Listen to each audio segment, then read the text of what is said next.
Pada kesempatan ini, saya akan menyampaikan atau mempresentasikan materi dengan tema peran PAI dalam mengisi pembelajaran pada masa COVID-19 dan adaptasi kebiasaan baru.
Sebelum kita mulai, jangan lupa tekan like dan tombol subscribe-nya, dan jangan lupa bunyikan loncengnya.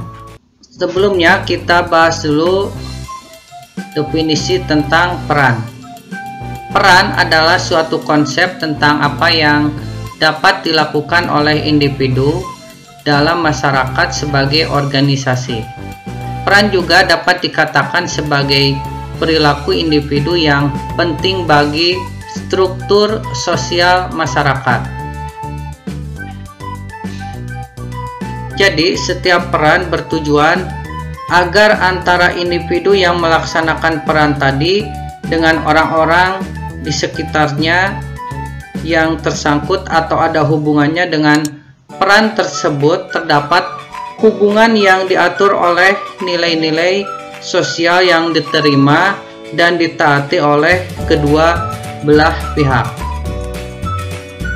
Ada juga yang mengartikan bahwa peran itu adalah aktor. Berarti kalau di sekolah bisa itu guru atau pendidik. Kalau di perguruan tinggi bisa juga disebut dengan dosen.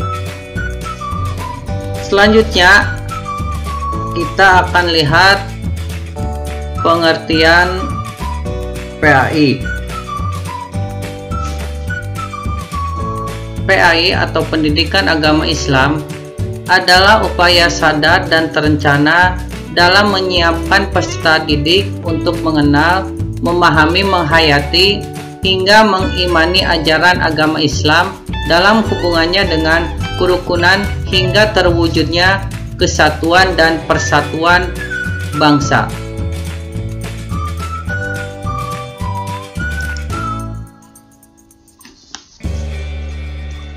Persebaran virus corona atau COVID-19 yang menjadi krisis besar manusia modern yang mengguncang dunia saat ini memaksa kita untuk bekerja di rumah, belajar di rumah, mengajar di rumah untuk guru, pendidik ataupun dosen.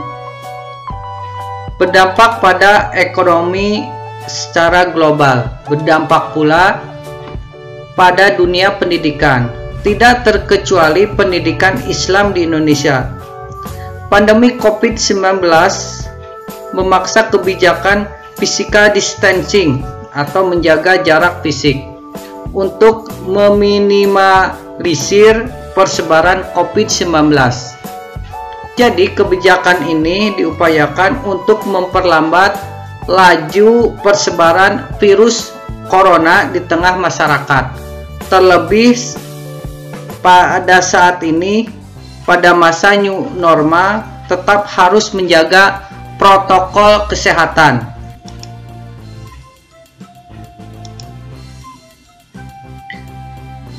Adanya dampak positif serta negatif dalam perkembangan teknologi tentunya dapat memberikan pengaruh kepada proses pembelajaran pendidikan agama Islam ke depan yang selama ini dipandang masih tradisional dalam metode ataupun sistem pembelajarannya. Jadi seorang guru pendidik itu harus memiliki inovasi. Jadi inovasi itu adalah suatu perubahan menuju arah perbaikan atau berbeda dari yang ada sebelumnya, dilakukan dengan sengaja dan berencana. Tujuan utama aplikasi teknologi baru ini adalah untuk meningkatkan mutu, efektivitas, dan efisiensi pembelajaran. Metode dan strategi juga merupakan sebuah inovasi dalam pembelajaran.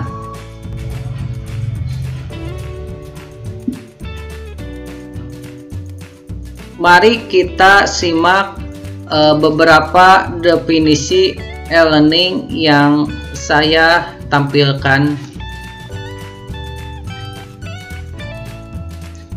Kesimpulannya, e-learning adalah merupakan suatu jenis belajar mengajar yang memungkinkan tersampaikannya komunikasi dan informasi pengetahuan ke peserta didik dengan menggunakan media internet atau media jaringan komputer.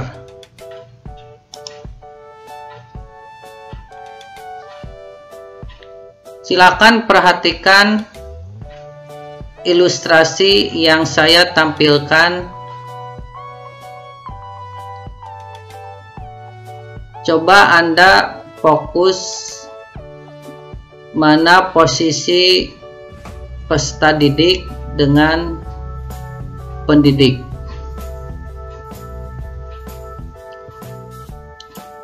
Di sini dijelaskan bahwa posisi peserta didik itu ada di tengah, sedangkan guru atau pendidik itu ada di sebelah perpustakaan digital dan media-media lain yang mendukung. Salah satu perubahan dalam sistem pembelajaran pada zaman sekarang ini adalah pembelajaran menggunakan sistem SCL atau Student Centered Learning. Sementara itu, pada sistem pembelajaran SCL, peserta didik diharapkan mampu berperan aktif secara mandiri dan bertanggung jawab atas kegiatan pembelajaran. Pada sistem ini, peserta didik dapat menjadi subjek pembelajaran. Jadi, guru itu bukan salah satunya sumber pembelajaran, tapi bisa juga sebagai fasilitator dalam pembelajaran, dalam membantu pembelajaran peserta didik.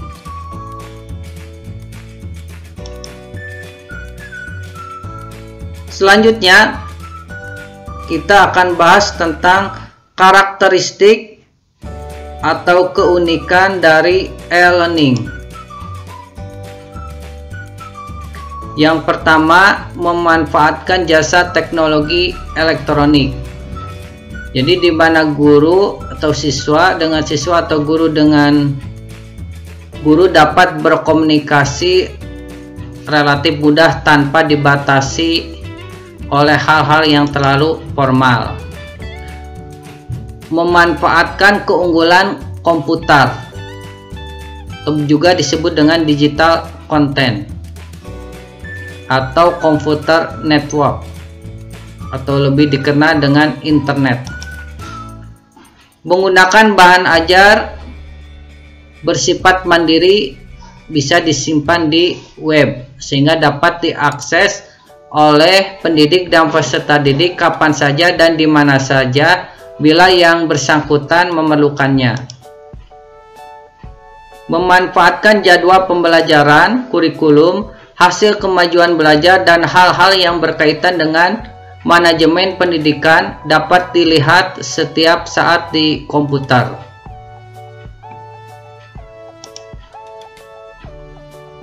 Selanjutnya, kita perhatikan tentang kriteria dasar e-learning. Jelas, e-learning itu bersifat online yang mampu memperbaiki dengan cepat, menyimpan, save, bisa dimunculkan kembali lalu didistribusikan, dan bisa di-sharing ke peserta didik. E-learning dikirimkan kepada user melalui komputer dengan menggunakan standar teknologi internet.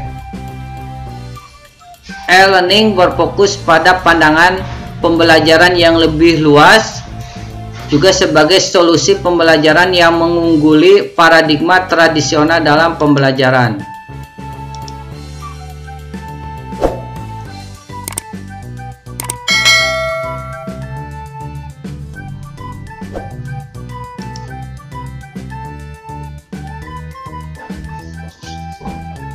Model e-learning adalah beberapa tahapan pembelajaran dari masa pandemik ke masa new normal atau transisi ke normal. Jadi ada beberapa tahapannya. Yang pertama itu adalah web course. Jadi penggunaannya itu lebih dominan untuk keperluan pembelajaran, di mana seluruh bahan belajar, diskusi, konsultasi, dan penugasan, latihan, dan ujian sepenuhnya disampaikan melalui internet. Jadi bentuk ini tidak memerlukan adanya kegiatan tatap muka, baik untuk keperluan pembelajaran maupun evaluasi dan ujian, karena semua proses belajar mengajar sepenuhnya dilakukan melalui penggunaan fasilitas internet. Misalnya dengan menggunakan chat grup WA, Google Classroom, bisa juga menggunakan video YouTube, menggunakan blog, dan bisa juga menggunakan surat elektronik untuk mengirimkan tugas, atau sering kita kenal dengan email. Selanjutnya ada web-centric course, di mana sebagian bahan belajar, diskusi, konsultasi, penugasan, dan latihan disampaikan melalui internet. Sedangkan ujian dan sebagian konsultasi, diskusi, dan latihan dilakukan itu secara tatap muka. Dan yang terakhir ada web enhanced course, yaitu pemanfaatan internet untuk pendidikan untuk menunjang peningkatan kualitas kegiatan belajar mengajar di kelas. Bentuk ini juga dikenal dengan nama web-led course, karena kegiatan pembelajaran utamanya adalah tatap muka di kelas, atau juga perpaduan antara pembelajaran online, daring, atau luring, offline.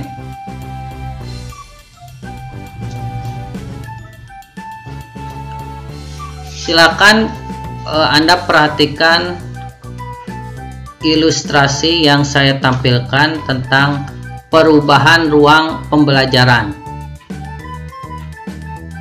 Pada sebelah kiri, pembelajarannya itu dibatasi oleh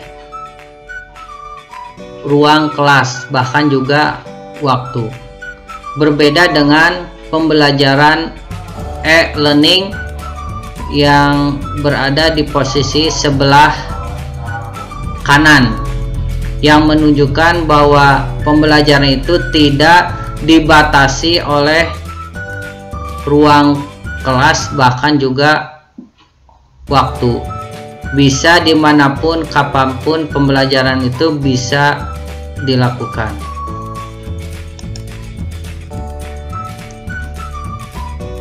Jadi secara garis besar,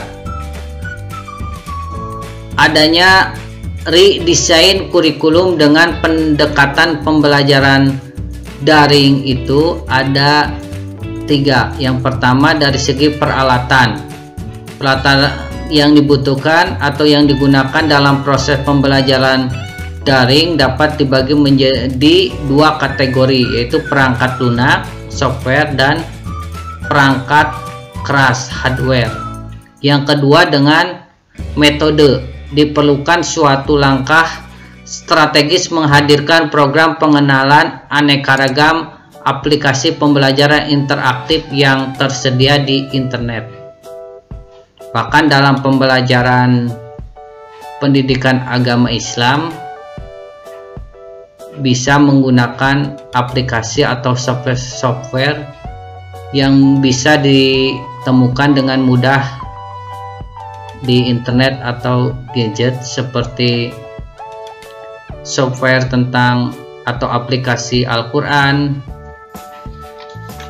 aplikasi hadis, umpamanya e-book Islami dan lain sebagainya. Lalu yang ketiga, tentang konten materi, ada redesign kurikulum melalui strategi mengubah konsep jam belajar menjadi jam kegiatan. Adanya kurikulum konsep blended learning. Blended learning itu adalah campuran antara pembelajaran online atau dengan offline,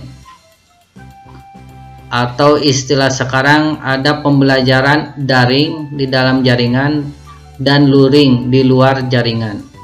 Selanjutnya, integrasi keilmuan pendidikan Islam. Integrasi itu adalah semacam penyatuan pemainnya dengan ilmu-ilmu syai'in untuk mendukung terhadap materi-materi pendidikan Islam.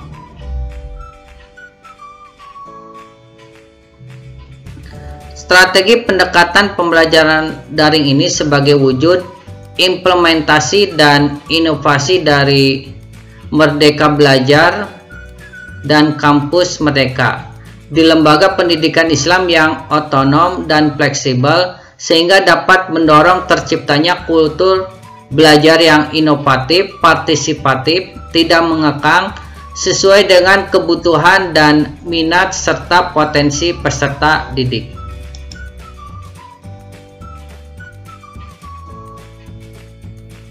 Cukup sekian video dari saya, semoga bermanfaat. Saya ucapkan terima kasih. Assalamualaikum warahmatullahi wabarakatuh.